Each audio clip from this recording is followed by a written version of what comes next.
ating pinapanood. Ngayon, nararanasan na. Oh, ayan. Siya na yung hinihilot. Dito lang naman kay Manong David Gayap. Oh, diba? Yan si ano, yung anak niya.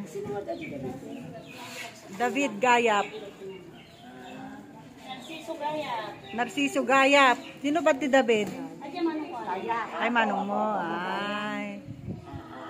Ni Narciso Gayap. Ni Amang Kano Ajay Narciso. Aji David, anak ni Mang Narciso. Ayan.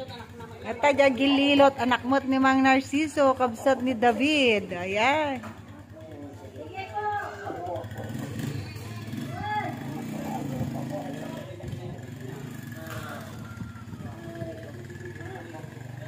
Ibig sabihin na punpuno ka, tilamlami eh.